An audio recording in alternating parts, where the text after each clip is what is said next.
Get caught up. So those that don't know me, my name is Derek. I own Page and Blade Society down in Cape Coral. Also will be an instructor-ish. There's a really old guy there that teaches me things. Named Kurt, but that's unknown. I just refer to it as the old guy. Yeah, the old guy. I have an 84-year-old that still fences. It's awesome. Okay. Nobody really cares about my story at that point. So I am teaching a very, very basic intro level to Meyer's Rapier side sword. Right? I know there's a lot of people like, oh, it's a side sword, it's a Rapier. It's a sword, right? This can train. What I'm going to be teaching you, and the way Meyer's works, is that everything he shows you, you can take and bring it all the way back to longsword. So even the sword play that we're going to learn at the end of this class, you can do with a staff. You can do with a longsword. It all translates over. Obviously, body mechanics have to adjust a little bit for the length types of weapons, but we'll get to that at the end. And because this is HEMA, a little bit of history. Why is Meyer's side sword so identical to ball and ace? Well, I mean, nobody knows. Anybody have a time machine that I know about? So what is theorized is that Myers, while he was traveling around as a Messerschmitt, spent some time in Italy and worked as a mercenary, which he obviously would have learned ball and ace. If you put the two systems side by side, they are almost identical with few variances. A lot of it, Myers grew up much more wordy, including a lot more. And the big difference that I see is in the tempo of the fight, the way you approach the fight, where Bolognese is a lot more of a 1 to 2 tempo in my opinion, and very, I'm going to wait and see what they do, more reactive, where Myers is a lot more seizing the board, seizing the situation, being the aggressor in the fight. That's enough about history. If you want to read more, it's on that page. All right, so basic grip. Myers only teaches 2 grips, thumb grip and handshake grip, right? But we live in the year 2024 and everybody's got a whole bunch of different types of swords. So use the grip that's more comfortable for you, that gives you the best hand protection, right? What I like to do is I don't use a side sword when I do it here. I use something with a lot more hand protection. I still transition between those 2 grips. So even if I have a finger over, I keep a very loose grip so that I can very quickly keep my thumb there. So I switch from here to here. That's basically the only 2 grips that I use. It's what Meyer says to use. If I'm going too fast for anybody, just tell me slow. So use a grip that's more comfortable for the sword that you have in your hand. I'm not going to tell you that you have to do it this way, because that's what Meyer did. But what I am going to tell you is when you're holding your sword, just like you would hold a longsword, you have 2 hands on it, right? That creates your pivot. It's the same thing for the grip on the sword. When you're using a handshake grip, my middle 2 fingers are loose on the grip, right? This allows me to have motion in my grip. My index finger and pinky finger are the ones that are actually holding the sword, and just like having a 2-handed sword doing this, I'm able to do that with these 2 fingers. Is everybody tracking? That makes sense? Right? So get that grip in your hand. Really, I want you to like feel the 2 digits. Really try to control the sword. Those other 2 are really just there for grip, balance.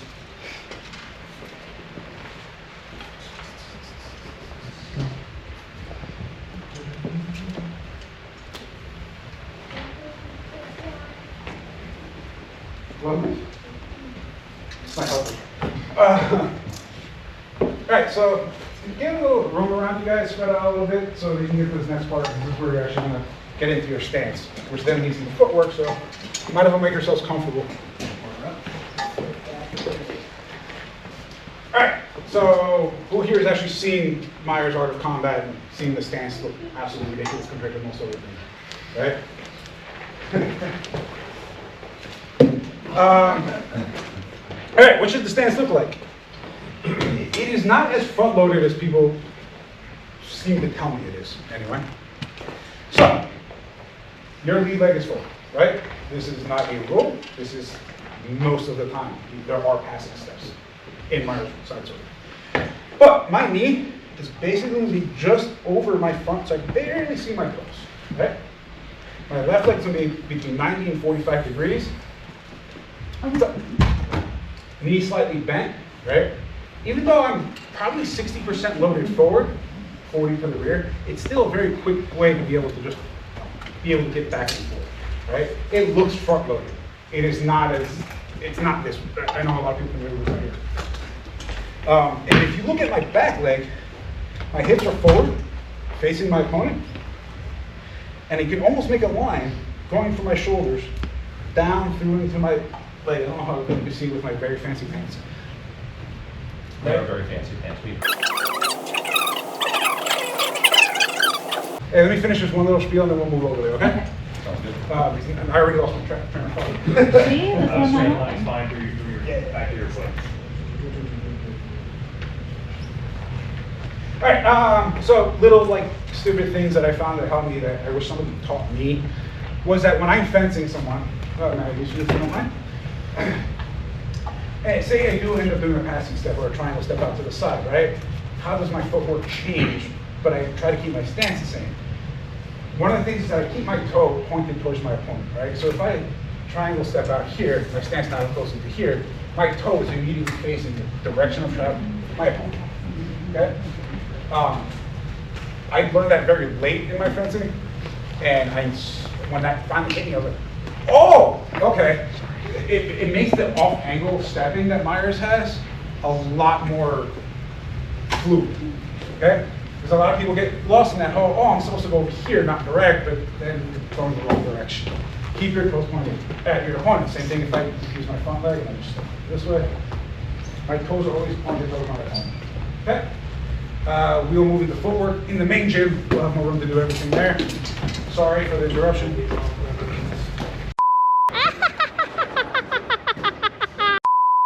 So, we just went over your basic stance, right? So I want everybody to get to that stance. Front leg. Yes. They're pretty. Everybody knows the whole sword. I'm going to get that. Everybody good comfortable break. We're going to talk about some of Myers' footwork. I'm not going to get too crazy. Very condensed. This is Myers done ourselves for 4 hours. So give me an hour and a half to do it. All right.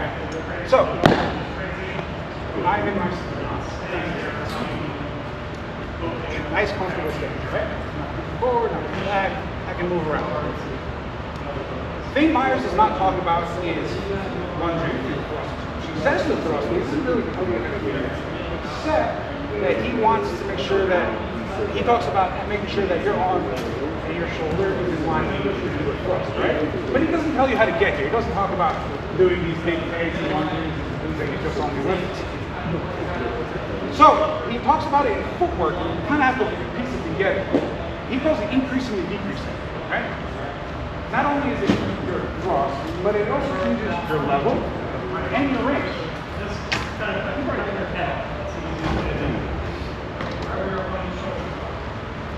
So, if I'm in my stance, right, I want to increase my stance to get closer to him.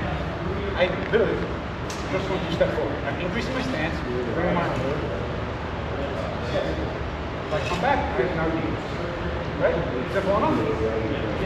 I'll get into thrusting later, but just for this purpose, when I'm doing this, I want to have my sword perfectly extended, right? Lock. I don't care if you're palm down or palm up. Pick one of those two. Don't do this. Palm down or palm up. And basically, all we're going to work on is doing increase and decrease. Notice two things are happening. I'm changing my range, and I'm also changing my level, right? Myers does a lot of movements inside sword, but one of the things that I see a lot of people make mistakes is they do this. I don't change the level of my sword, I change the level of my body, keeping my head behind my sword. Okay? Prepare it for a second, just go back and forth for 2 minutes, just work on increase, decrease. When I have nice, basically getting that feel of that stance. Being able to come in, okay? Everybody pair up, be friendly.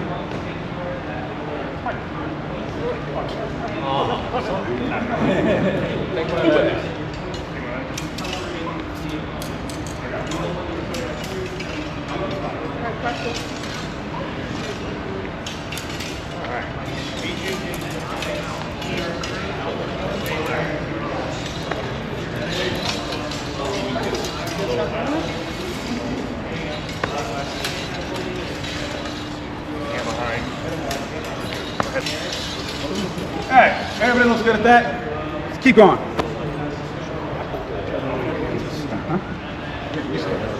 I can be dummy. You're my dummy. Sweet. Here's my lovely assistant. All right. So we went over increasing and decreasing. Let's just add a little things to that, right? I'm not saying I've misjudged my distance. I'm going to increase. Gathering. Sounds simple enough, right? It's the same thing for increasing and decreasing. Increase and gather, or I can gather and then increase. Right? Same thing for going the opposite direction. Let me show that real quick. Sorry. I can increase. I don't want to be here anymore. I can gather. Alright? Works the exact same way. Everybody okay with that? We don't have to move on. Right. Increase, gather, increase, decrease, gather, decrease, right? Or decrease, gather, decrease. Last one I'm going to show is triangles. And that's where I feel Myers is, people are going to hate you right now, superior to everybody else that's in behind this combo. Because, it's the offline, right? I don't want to call it circular footwork because I think that's incorrect. And a lot of people say that about, Destreza is a good example, right? Destreza, everybody says it's circular. It's not. It's offline, right? What does that mean? I'm going to try and do steps. You can do this, switching your steps. Everything else, it doesn't matter. I don't want to be here anymore. But that's scary, right? I don't want to have this center line anymore. I want to be over there, right? So I'm not just going to, I'm going to triangle step out of the way, circular. Like I said before about keeping your toes close your opponent, right? So we're going to come forward for this drill. We're going to be in the bind. I'm going to change through. So I'm going to bring my sword to the other side because I want to be over. This is changing through. This is changing over. Changing through underneath is faster than going over. Okay, underneath. I'm going to change through. And there's going to be two things that we're going to do here. I'm going to step with my left foot and then back with my left foot. Right? I'm holding that line. Everybody see that? So I'm going to do that first, and you guys can handle your second part. Here. Change through. Right? I'm putting pressure. I'm making sure that his point is no longer pointed at me when I do it. Right? And I'm going to step out, step in. It doesn't matter which leg you do it first. Right? I can do this here. The entirety, as long as that I am triangle stepping from front. Everybody got that? Let's do that for a minute, and then I'll show you the passing.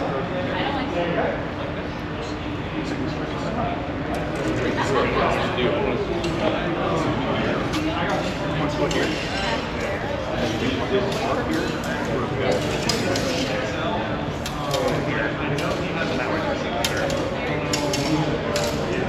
That's fine.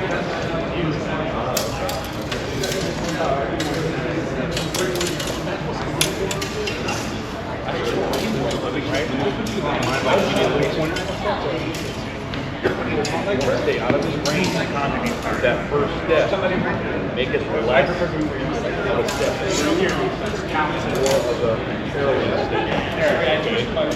What you're doing, you come step through, I'm wrong. It doesn't matter. Honestly, for me, when I try to go Step out. I'm trying to step out because I'm scored off to the score. Right. Right? And I engage, but I'll come like this. And then return. So I'm just doing something else. You really have increased your measure. And the idea is that I'm working with this. You're getting into the okay? So rectangle is free. That's what I try to do.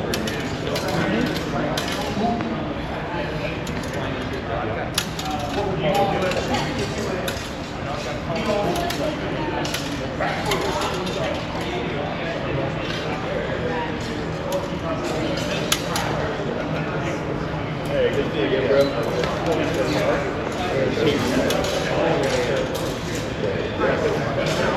I can teach you this, right? Alright, everybody going right? Step, now I can't hit you. It's easy to tire over here. Some days you're going to Still hit me, right? Alright, very cool. We're going to add one more thing to this, right? So we're going to stay on the same footwork, but we're just gonna add a little bit of change to the piece. Some of you guys already did it by accident. And this is the way I normally do it. I'm just more comfortable. I fight pretty aggressively, which hopefully some of you guys will find out later. So when I change through, we were doing this, right? I'm just stepping off line, right? In either direction, right? Remember when I was talking about hips being squared off to your opponent, right? Yes and no, where I like to be squared, especially if the person is really strong, I like to be squared off towards them and their weapon more, so that I have more control over the weapon before I actually attack.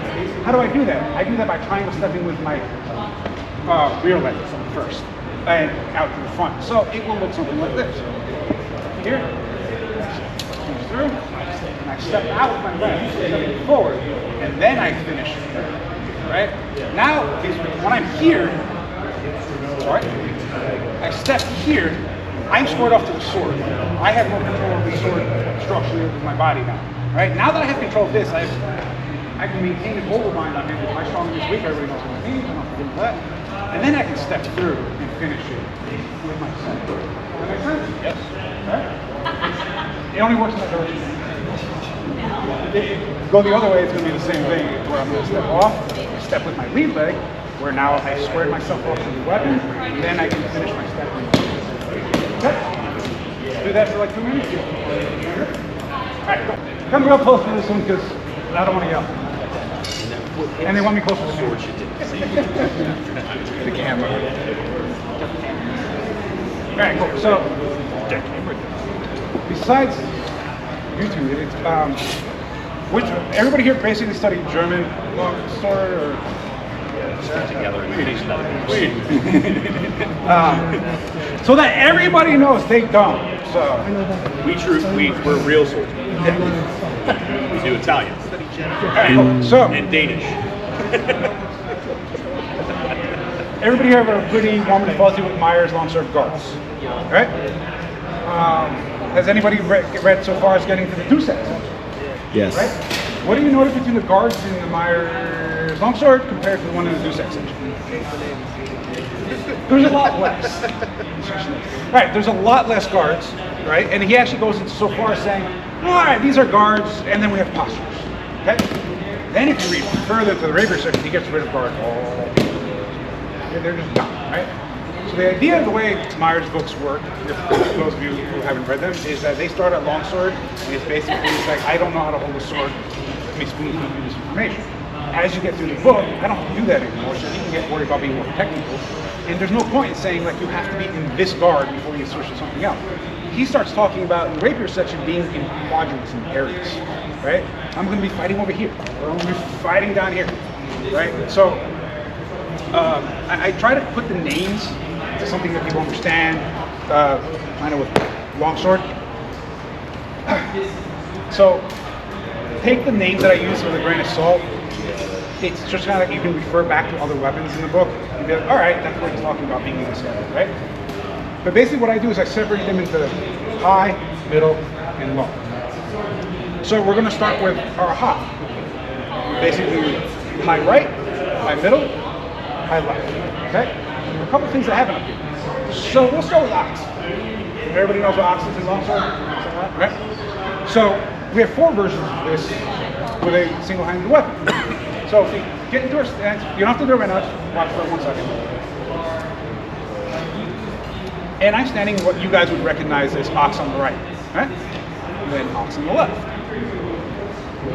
This is ox for thrusting, right? There is also ox for cutting. How do I change that? That's it. But it puts your edge in that threading position to be able to cut, right? So, ox on the right for thrusting, ox on the right for cutting. Ox on the left for thrusting, ox on the left for cutting. And now our high middle, right? I prefer you're out here, more like a unicorn with this one, because think about what we're doing.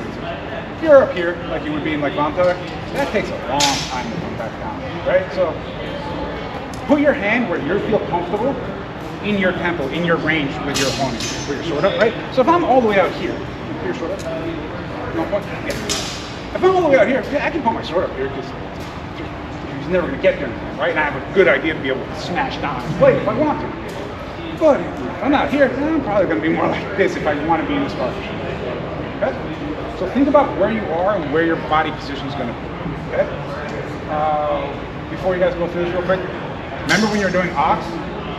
I see people doing this all the time because of what's cool in the movies. Hey, no, it's out here.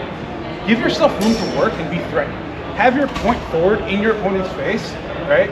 And I'm out like this, so that if he throws a cut at me here, I have room to work. If I'm nice and close and he throws this,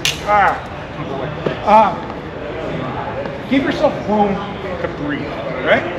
So take 30 seconds, just go through the 3 guards so I can watch you do it for 2 seconds, and then we'll move on to the middle.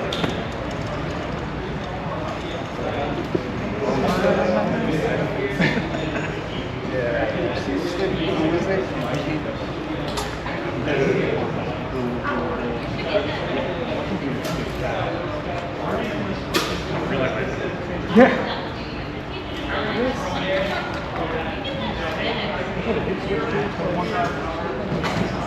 Yeah, no, I don't. I'm here. And then I let the sword move. I like to keep my body a lot more like in line with the direction. That's one of the things that Meyer's is really good. Oh yeah. Meyer's number 1 moves don't die. Right? So do what's comfortable for you. If your body lets you do it faster, then do it that way. Alright, move on. Good.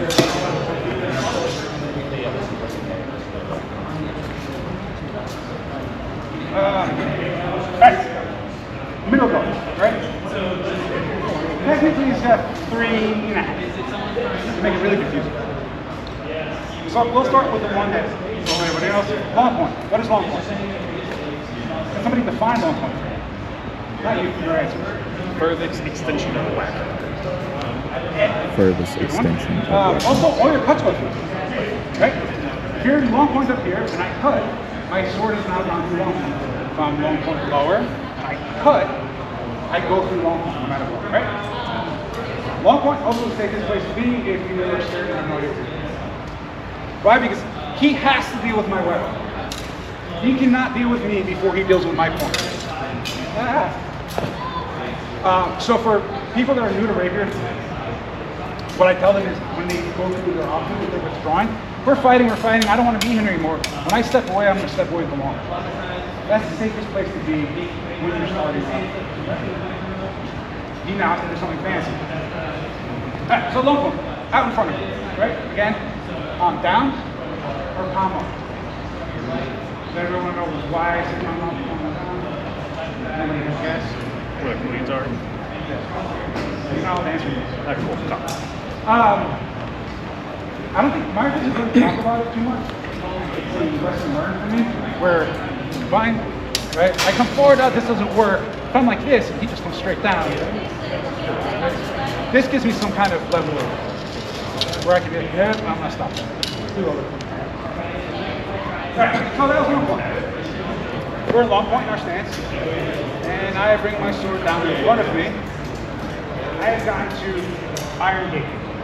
Right? Iron Gate is one of those confusing ones where people say that it's like this. I'm pretty hard on saying that Iron Gate is important to door, right? Fair. So I'm going to be stabby. So I personally like being Iron Port in a thumb grip. This is why I want it with my point up at his feet. That how it works for me. This is the same way I do in longsword too. I rarely ever do this because this is how I get hand tied. I like to be, even if it's just a slight angle, I feel like he called it Iron Port for a reason. I'm creating that. Right? Now from here, if I bring my sword down just above my knee, or even back here, or here, I'm in flute or the plow, right? Which is the plow. This is where a lot of basic carriers come. He doesn't really distinct between Eisenhower and plow too much in the Rapier section. But then he calls them out later in the Rapier section. Oh, only 6 inches. So, iron gate, flat. The only thing I would say is different is that you're able to reach out a little bit more. Okay? And where does this become useful? I just want to throw this in real fast. Say I'm an iron gate and I'm here, right? And he throws an attack and I change my range. He stops, I've defeated this attack, I've changed my distance now by treating his iron door. Say he does it again. You think he's paying that much attention to exactly how far my sword is? I'm changing my distance without even really realizing what's my fault. Right? So that's why I like to do that distinction of here and here. Two different levels, right? Probably the only safe place Meyer says to be in. The rest of the time, which I'll get into next year. Good to keep going? Yeah. Tracking? So that, 2 more middle guards, sorry. Your actual middle guard, right, is, you want the long point? Take your sword in this. That is middle guard on the left. Middle guard on the left. Also, very, very safe place to be. No matter what he does, if I just stand here like this, I don't gotta do this. I can do this all day long, right? Being very protected for life. So when you attack, you're limiting your range, right? All right, low guards. Everybody good? Need a second? All right. Low guards. I go to go in front of you. Everybody knows you long sword?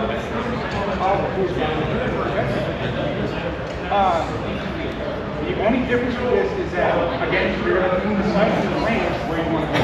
If I'm outside of his range at one point, I'll be here all day long, right? What am I doing? I'm inviting him in. That's why it's so cool, right? Because I love like an idiot, I think he's going to be the one that becomes the idiot. But lower guards point up to the belly. So if I'm now here, my fool is going to end up. This is I might be turning myself into too much of a fool. I want to be a butch, right? I'm pointing up at his belly. I'm right in his right? Now your lower fool's guard from here, here, here, down, here. You're basically covering that entire lower okay? Now Meyer doesn't really talk about this. I've broken this down a lot further, right? He just says be down there somewhere on your left, be down there somewhere on your right. But remember, where your point is based on how far you are from your opponent. Okay? If I'm close enough where that one tempo where I can touch him with one hit, obviously he can touch me with one hit, I'm going to have my point double and be more effective, right? If I'm out here, I can switch to a lower guard that's down here. I can even switch it around to a long action if I want to. Right? That's pretty cool. And if he comes at me, I can snap up. Right? That basically takes care of what the card is. We'll do a 2-minute water break. And if you want. They're not a gamer, just lose. You know where you're at. We're going to get into Meyer's basic custom thrust, alright?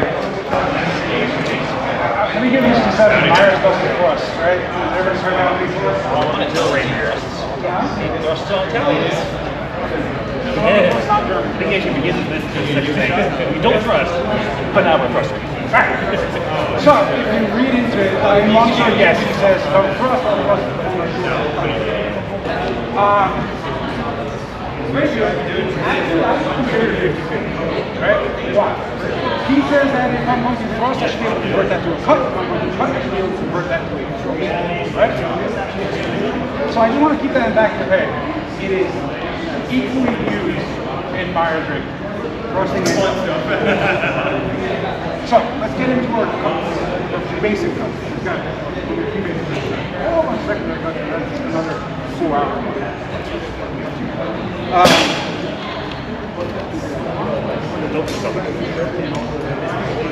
Right, so where's my son?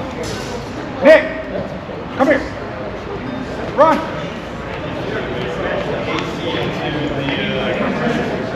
Stand right there. Stand right there and face that one. Face that one. Your shirt. Give me your shirt. Everybody knows what that is, right? The long sword. We're going through these cuts right here. I want you to take this and superimpose this on somebody's face. then on their middle section, and then on their lower section, right? So 16 cuts, we're not going to 3, so it doesn't matter. That up to so all our cuts, all our cuts are done here, and then here. So when you're thinking about your cut lines, you have your vertical cut lines, your rack lines, and your middle lines, but not these big long shortcuts. It's cut, cut, and then same thing down here, right? Not bringing your sword down to your level. So we're going to talk about the vertical line first. Scalp cut. I don't use the term vertical in Spanish. Shiva. Yeah. Scalp cut. What's a scalp cut? I'm going to cut that middle line, okay? Straight down the middle. Right? Or I call it sackle house. Sackle cut. But what is that descending cut? That middle line cut? Is it straight down like this? Maybe. In reality, he's going to parry it, right? So when I do throw high cuts straight down the middle line, it's like this. I'm trying to hit the pin, not push it. Right? And all cuts are the body, not the weapon. Right? So that's your first vertical line. And Meyer says whatever we do from above, we also do from below. So, forward, here. And this sword's not in the way. Cut up. Middle line. 2 more. Suppressing cuts. Suppressing cuts are the exact same vertical lines, but they're done to the shoulder. The armpit, the shoulder area. We're going to stop after this extract practice. This is where things get funny. And that's when that triangle cut really comes into play. Go to 1 point. If I'm going to go this way and put a suppressing cut, I'm going to be aiming my point for his back shoulder. Okay? So I step back from the opposite direction. Front shoulder. Right? You're going across the body, keeping yourself safe. You ever got that? So let's go through real quick. We're going to put on mask for this one. 4 J's.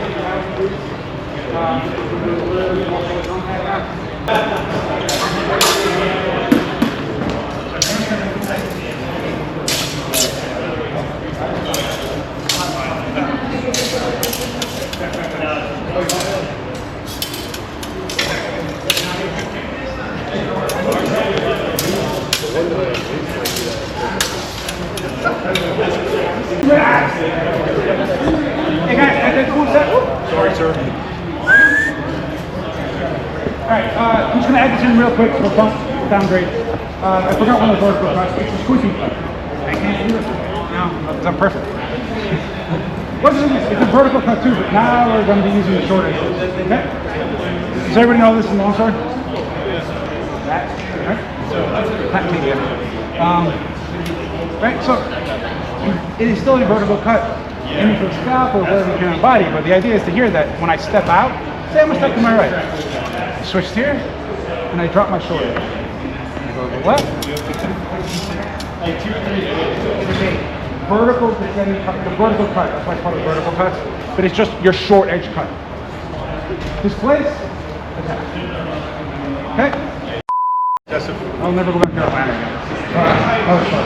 Alright, let's move on. So we took care of our vertical cuts, right? Where's my tape? Somewhere.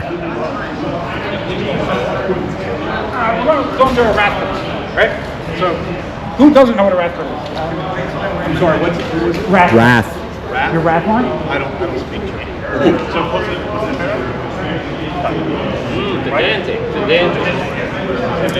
Close to the Don. Close to the Don. Dipendente. Metredo. See? Let me borrow you this one. Go to the ferro soprano. See? See? So we're going rat cuts into 2 points. Almost. I was close. More than something else. No, it's okay. Something that felt fun. Alright. Rat cuts. Diagonal cuts. Right? So what's that mean? You guys don't do that. I mean, if you're that fast and you can do a big swing cut, you have to do it. Rat cut. Small angle cuts, right? And remember I was talking about it's here, here, and then here, right? And when I mean here, I'm talking about femoral arteries and hip cuts, all right? So The rad cut is just doing diagonal cuts. So I can cut here, descending cuts, or rising cuts. Obviously stepping, always step when you cut. So you see here, I'm doing everything right? I cut, four cuts. Can I make the body? Of course. You can tell footwork comes into play. I can displace and cut, right? That's a body cut. Or I can displace, rising angle cut down to the lower leg. So they're all angled wrap cuts, right? But I'm trying to show you how we put the different parts of the body. Can you articulate that into the Meyer square? Of course. And I'm going to do that right now. Right, so double-edged sword, correct? That means you can do these cuts with both sides. So we're going to do the first iteration of Meyer square. Nick, I need my lovely assistant. Need your shirt again. Come here.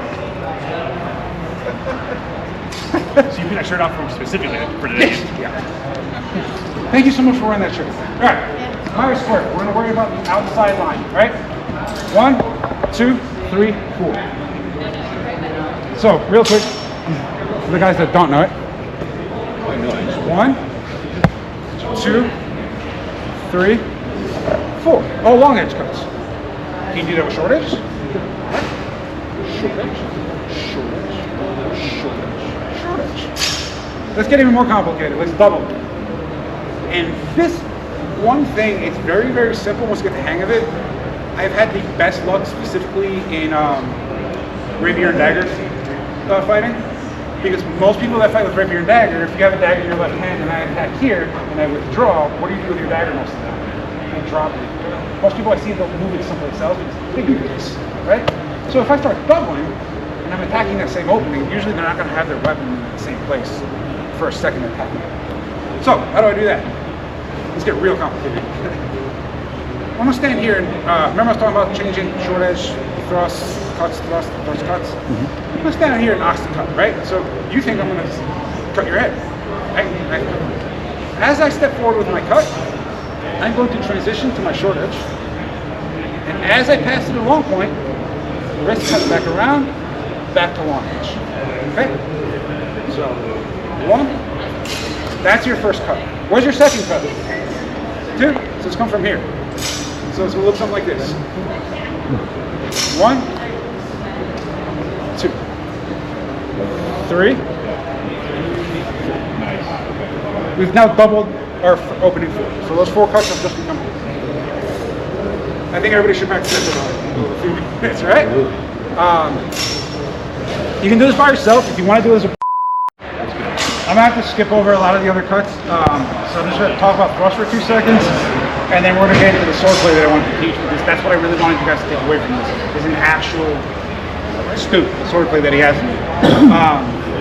All I'm gonna show with that opening, that first 4 cuts that you did, that you doubled up, do it with this. Okay? Short edge, long edge, short edge, long edge, short edge, long edge, short edge, long edge. Same thing. This transitions to absolutely everything. Even staff a little bit. Right.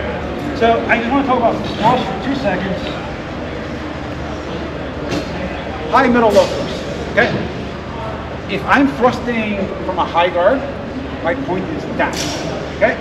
Block. If I cut each block, I transition to a thrust. I have to go over his side, right?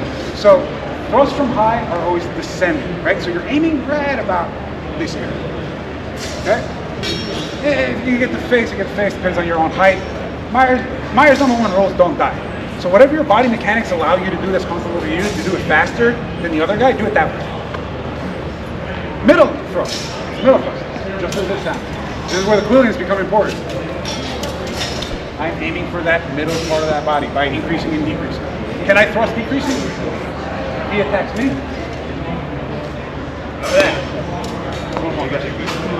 I can come back and just do that. Right through his arm. Okay? Low thrust, opposite of high.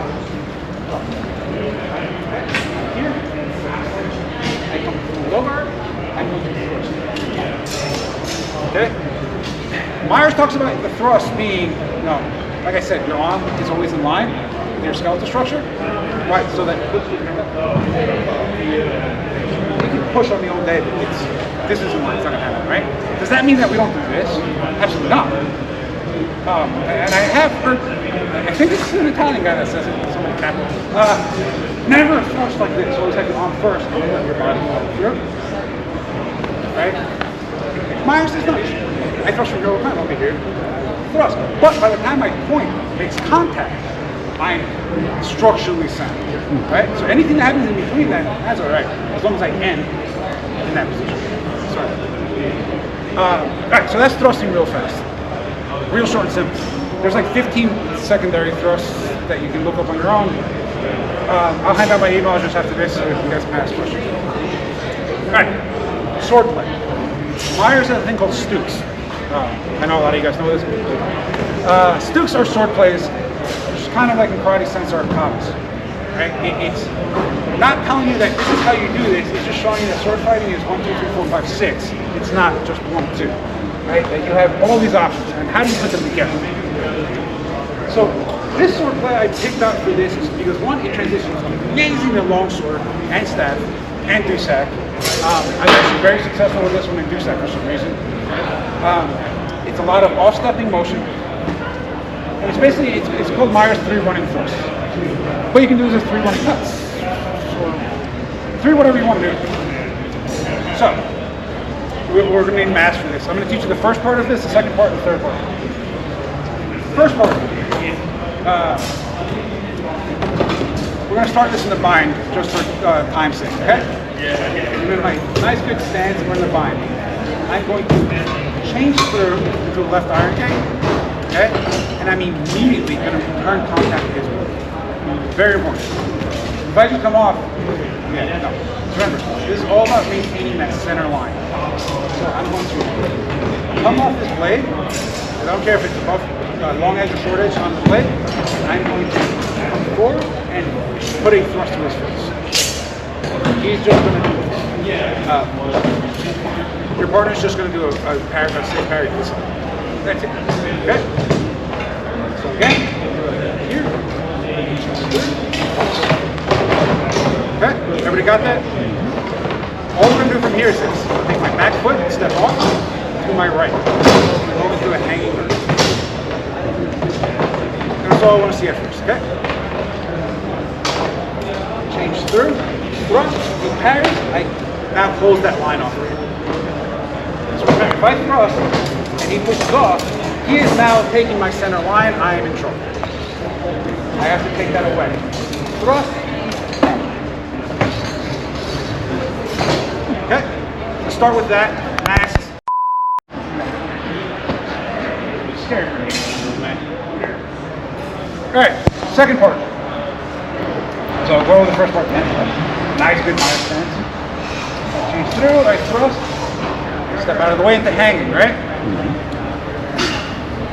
So remember what I was talking about? Changing through, going underneath is the fastest way to get out. Same thing. I'm going to release here, bringing my right leg back forward.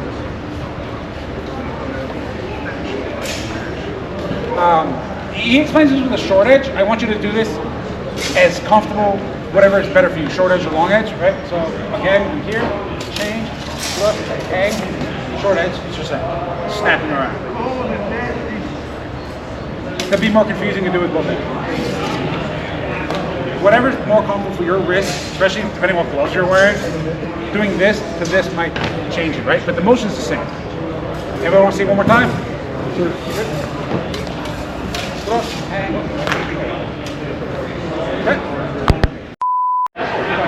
Okay.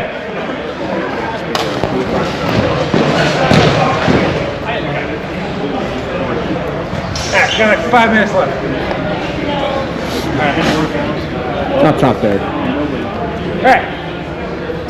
So, we're going to go through those first 2 motions again. Around, thrust, go to hanging. Okay, do this, he again parries. Right? Again, going over and under becomes a decision at this point. He has parried me pretty high on my sword. Right? So, the fastest way for me to get to the other side, and then this is where things get interesting. I'm going to step over here and immediately rotate to my long edge without my feet moving. Okay? So let's do this again, full thing. Here, thrust, and snatch, long edge. Why? I'm retaking that center line.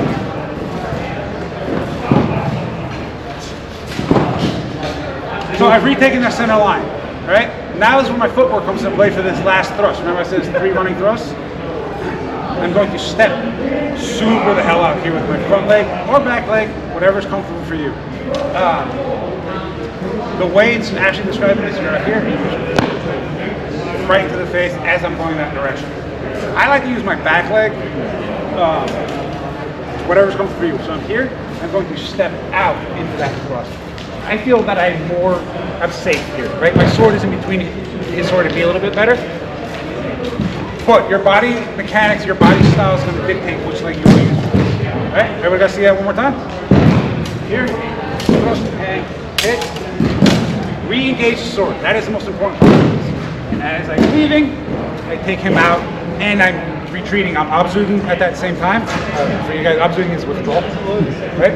Remember, if you stab somebody, you still have to withdraw from the fight without getting stabbed. No, you throw him. You stab him. Alright, so just this last part, this is why I like my back leg, because I'm coming in, I'm thrusting in, and I'm withdrawing as I finish this move. Make sense?